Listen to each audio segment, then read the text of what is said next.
Alana meninggalkan ruangan dengan perasaan geram.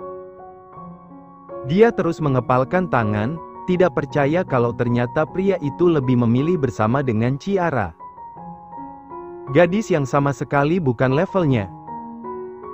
Andai dia tidak bersikap baik seperti tadi pada gadis itu, dia pasti sudah melawan Ciara menggunakan tangannya.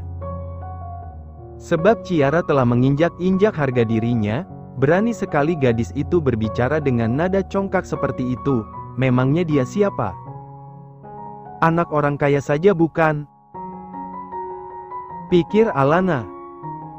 Dia melangkah dengan menghentak-hentakkan kakinya ke lantai, dan semua itu menjadi sebuah pertanyaan bagi beberapa orang yang berpapasan dengannya.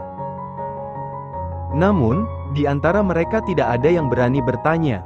Mereka hanya saling tatap dan berinteraksi dengan bahasa tubuh berupa gelengan kepala, karena Alana memang dikenal sebagai dokter yang kurang ramah. Awas saja. Kamu akan tahu akibatnya karena berani menjatuhkan aku. Gerutu Alana sebelum masuk ke dalam ruangannya. Dia bahkan sedikit membanting pintu, benda tak bernyawa itu tiba-tiba menjadi sasaran kekesalan, padahal dia tidak tahu apa-apa. Sementara di dalam ruangan Ciara duduk di sofa sambil menyenderkan kepalanya. Luruskan kakimu. Titah karena pria itu benar-benar ingin memijit kaki Ciara. Tanpa banyak bicara, gadis cantik itu langsung meletakkan kaki di atas paha kekasihnya. Pelan-pelan mulai memijat, dia memberikan sentuhan lembut tetapi sedikit menekan membuat Ciara keenakan. Bagaimana rasanya? Tanya memerhatikan wajah cantik Ciara. Pijatanmu enak. Oh, kamu belajar di mana? Tanya Ciara sambil berusaha mencari kenyamanan. Dia sedikit memejamkan mata dengan tangan yang melipat di depan dada. Aku sering memijat Dedi. Ternyata Pou anak yang berbakti ya. Naik sedikit, pinta gadis itu sambil menepuk-nepuk bagian yang ingin dipijat. Pun menurut. Tangan besarnya semakin naik hingga ke atas paha dan terus memberikan pijatan pada kedua kaki Ciara.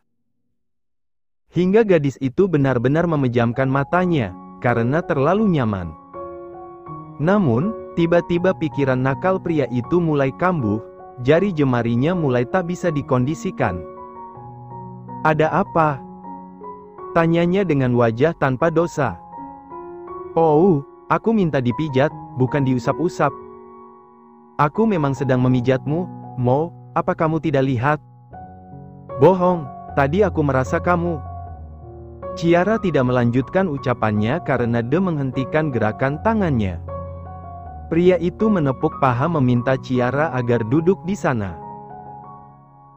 Kemari. Mau apa? Kenapa tidak patuh? Mendengar itu, Ciara langsung bangkit dan mengikuti perintah Dia duduk di atas paha pria itu dan mereka saling berhadapan. Sedikit membenahi rambut Ciara yang menutupi wajah dan menyelipkannya di belakang telinga. Pria itu sedikit mencondongkan wajah dan berbisik tepat di telinga gadis itu. Aku ingin pijat yang lain. Ciara langsung mengedipkan kelopak matanya dan menoleh ke samping. Memijat apa?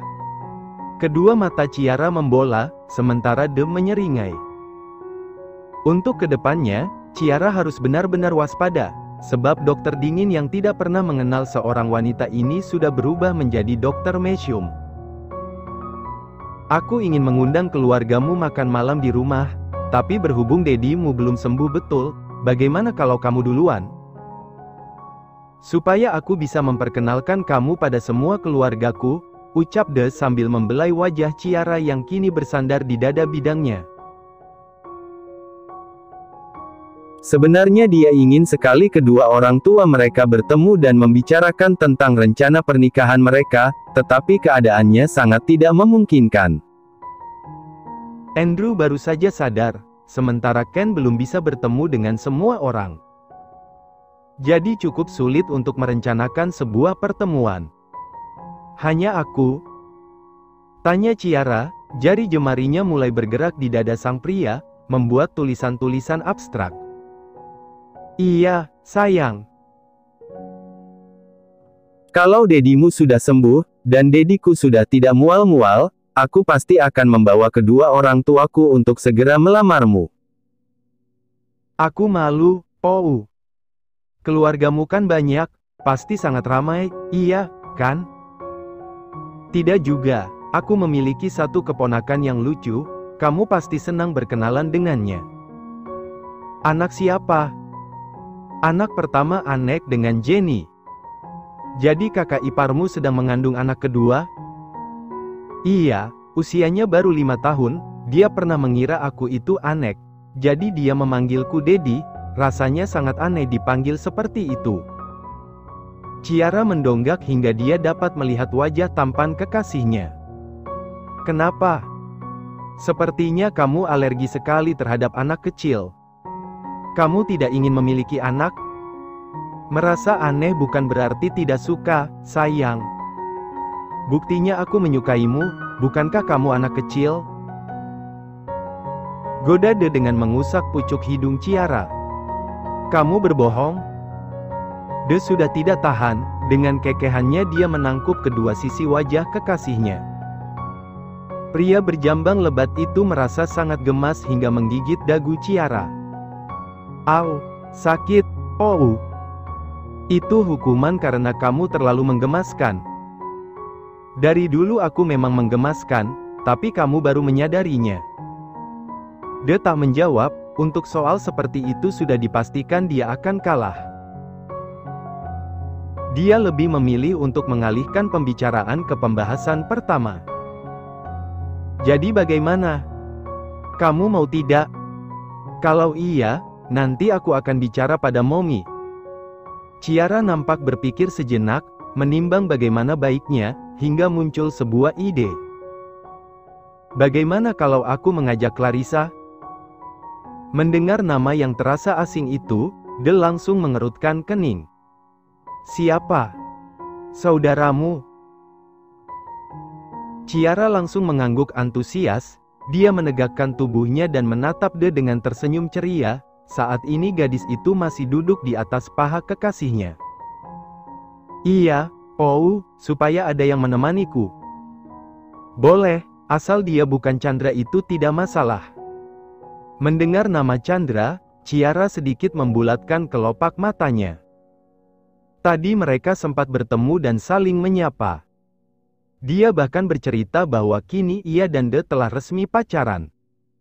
Ada apa dengan Chandra?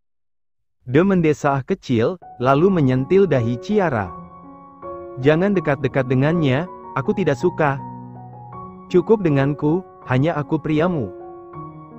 Mendengar itu, bibir Ciara langsung melengkung dengan sempurna. Pou, cemburu ya? Ledek gadis cantik itu sambil tersenyum menggoda.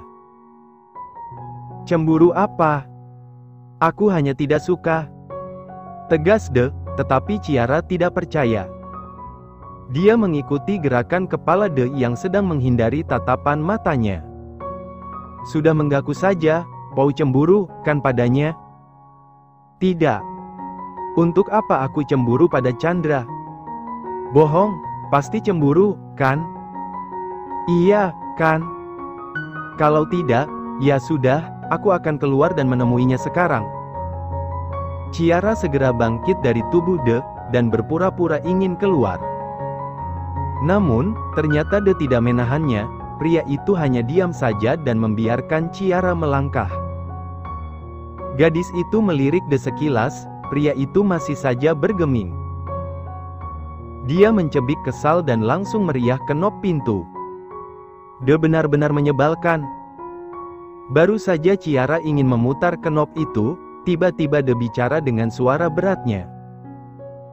Selangkah saja kamu keluar dari ruanganku, habis kue mochiemu. Seperti yang sudah direncanakan, malam ini Ciara dan Clarissa akan makan malam di rumah De. Sebab pria berjambang lebat itu ingin memperkenalkan Ciara kepada seluruh anggota keluarganya, agar tidak ada salah paham yang berujung malapetaka. Bahkan De yang meminta izin langsung pada Andrew, untuk membawa kedua putrinya. Tanpa pikir panjang, pria parubaya itu langsung setuju. Meskipun Clarissa beberapa kali beralasan tidak bisa, tetapi Ciara terus memaksa. Hingga akhirnya gadis cantik itu pun mengalah.